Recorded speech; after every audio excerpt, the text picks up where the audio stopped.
여러분, 심장은 하루에 약 10만 번을 뛰고 있습니다. 단 하루도 쉬지 않고 평생 우리 몸 구석구석에 피를 보내주죠.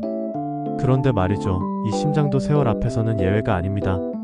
심장도 나이를 먹습니다.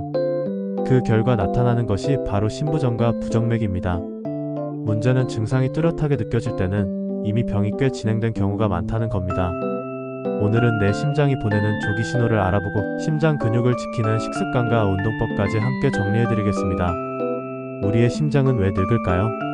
우리 몸의 모든 장기가 노화하듯 심장도 세포의 탄력이 떨어집니다. 혈관이 딱딱해지고 혈압이 오르고 혈액순환이 느려지면 심장은 더 세게, 더 자주 뛰어야 같은 양의 혈액을 보낼 수 있죠. 이런 과부하가 쌓이면 심장 근육이 두꺼워지고 결국 지치게 됩니다. 이 상태를 심장 노화라고 부릅니다. 특히 고혈압, 당뇨, 고지혈증이 있는 분들은 심장이 더 빨리 늙는다는 연구 결과도 있습니다. 즉, 혈관 질환이 곧 심장 노화의 촉진제가 되는 셈이죠. 여러분, 이런 신호가 보이면 의심해보세요. 심부전과 부정맥은 조용히 다가옵니다. 초기에는 피곤해서 그렇다고, 나이 들어서 그렇다고 넘기기 쉽죠. 하지만 이런 증상이 반복된다면 반드시 주의하셔야 합니다. 첫 번째, 가슴 두근거림.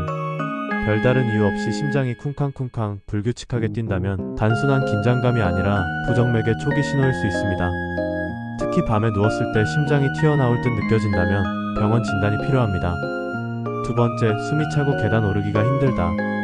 조금만 움직여도 숨이 가빠지고 예전보다 피로가 쉽게 온다면 심장이 혈액을 충분히 내보내지 못하는 심부전 초기 증상일 수 있습니다.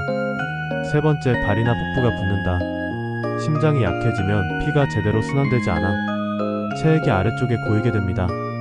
특히 밤에 자고 일어났을 때도 붓기가 지속된다면 심부전을 의심해야 합니다. 네 번째, 기침이 잦고 가슴이 답답하다. 심장 기능이 떨어지면 폐에 물이 차면서 심인성 기침이 생길 수 있습니다. 특히 누웠을 때 더 심해진다면 반드시 병원에 가셔야 합니다. 다섯 번째, 가슴 통증 또는 불쾌감. 단순한 소화 불량처럼 느껴질 수 있지만 심장 근육이 산소를 제대로 공급받지 못하는 신호일 수 있습니다.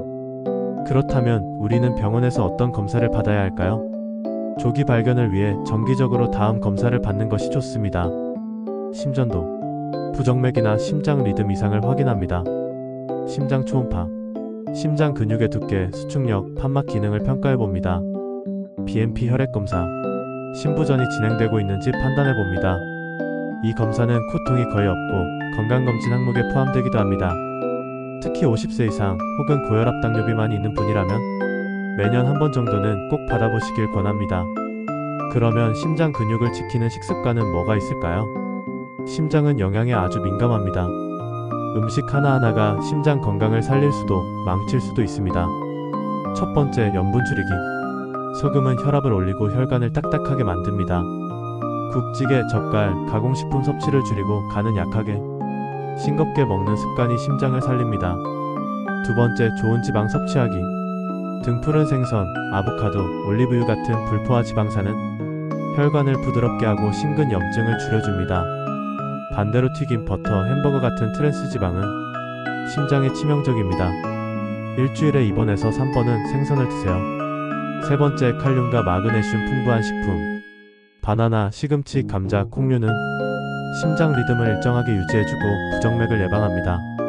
네 번째, 항산화 음식 섭취. 토마토의 라이코펜, 베리류의 안토시아닌, 녹차의 카테킨은 심장 근육의 세포 노화를 막는 강력한 항산화제입니다. 그렇다면 이제 심장에 좋은 운동을 알아봅시다. 운동은 심장을 단련시키는 최고의 약입니다. 하지만 과한 운동은 오히려 심장에 부담을 줄 수 있죠. 꾸준히 무리하지 않게가 핵심입니다. 몇 가지 운동을 추천드려보자면 빠르게 걷기, 하루 30분 주 5회 이상, 가벼운 자전거 타기, 수영, 요가, 스트레칭도 좋습니다. 단, 갑자기 무거운 것을 들거나 숨이 찰 정도로 달리는 건 피하세요. 이제 주의해야 할 신호를 알려드릴 테니 꼭 기억하세요. 운동 중 가슴 통증, 현기증, 심한 두근거림이 생기면 즉시 중단해야 합니다. 특히 심장질환 이력이 있다면 운동 전 반드시 의사와 상의하세요. 우리의 심장은 쉬는 시간도 필요합니다. 스트레스는 심장 건강에 최대적입니다. 스트레스를 받으면 교감신경이 활성화돼 심박수가 올라가고 혈관이 수축하면서 혈압이 높아집니다. 하루 중 잠깐이라도 마음을 쉬게 해주세요. 명상, 폭식호흡, 산책, 차 한 잔의 여유. 이런 작은 습관들이 심장을 회복시킵니다. 특히 숙면은 심장의 회복 시간입니다. 수면 부족은 부정맥 위험을 2배 이상 높입니다. 오늘의 결론으로 우리의 심장은 조용히 신호를 보냅니다. 심장은 아프다고 쉽게 말하지 않습니다. 그저 조금 숨이 차거나 피곤하거나 다리만 붓는 식으로 조용히 그러나 꾸준히 신호를 보내죠. 그 신호를 놓치지 않는 것, 그게 바로 심장을 오래 쓰는 비결입니다. 여러분의 심장은 지금도 열심히 뛰고 있습니다. 오늘 하루만큼은 이 작은 기관에게 수고했어라고 말해보세요. 그 한마디가 건강을 지키는 첫걸음이 될지도 모릅니다. 심장은 생명 그 자체입니다. 조기 신호를 알아차리고 미리 돌보는 습관만으로도 우리는 심장 질환의 대부분을 예방할 수 있습니다. 심장이 보내는 작은 SOS, 이제는 외면하지 마세요. 당신의 심장은 여전히 당신을 위해 뛰고 있습니다.